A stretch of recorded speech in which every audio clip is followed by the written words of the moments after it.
Hem de pensar que quan esdevé una malaltia oncològica, de forma sobtada, inesperada, doncs rumb a la vida de les persones, no? I això impacta en totes les seves àrees a nivell laboral, familiar, els rols, dinàmiques, no?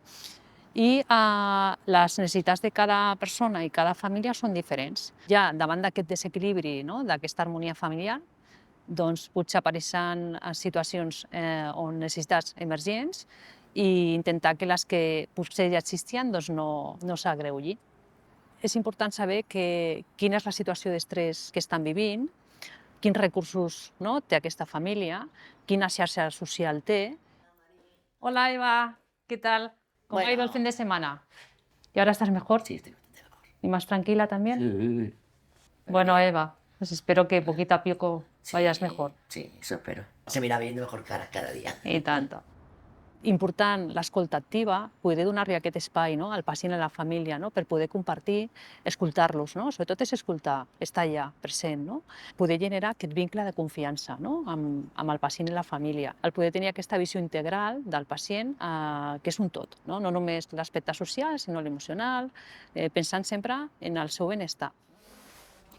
Cristina, escolta, el pacient del 3-2, ahir em va comentar que es volia casar. L'únic que aquest senyor està en habitació compartida i hauria de pensar com fer-ho per intentar una mica garantir que tingui la seva intimitat. També em coordino amb diferents professionals, perquè clar, no treballen independentment, treballen conjuntament amb l'equip, sigui amb el pacient, amb la infermera o amb l'auxiliar o amb el metge. No és que canviarem del dia a la nit la situació, no? Però veus aquella persona en una situació diferent, no, a l'inici de quan vas fer la primera entrevista, no? I el poder donar-li aquelles eines, no, i aquell empoderament, jo crec que som un valor afegit, no? Gratificant, per mi, és el tracte amb la persona.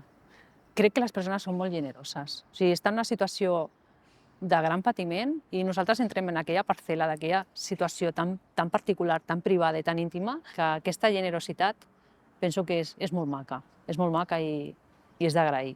Com està? Com ha passat el cap de setmana?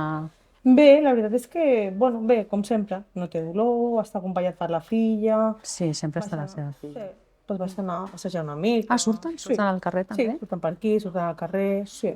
A mi el que m'agrada és l'atenció directa i amb la persona. I això em va portar a poder fer la formació. I és veritat que el treballar en sanitat va ser arrel d'una estada que vaig fer aquí a l'hospital i recordo, quan vaig acabar l'estada, vaig sortir, em vaig sentar en un banc d'aquí, crec que va ser aquell d'allà, i vaig mirar l'hospital i vaig dir, jo vull treballar aquí. A mi m'agrada l'assistència, m'agrada estar amb les persones, m'agrada acompanyar-les i jo crec que això és el que fa que estigui aquí i tingui ganes de continuar treballant.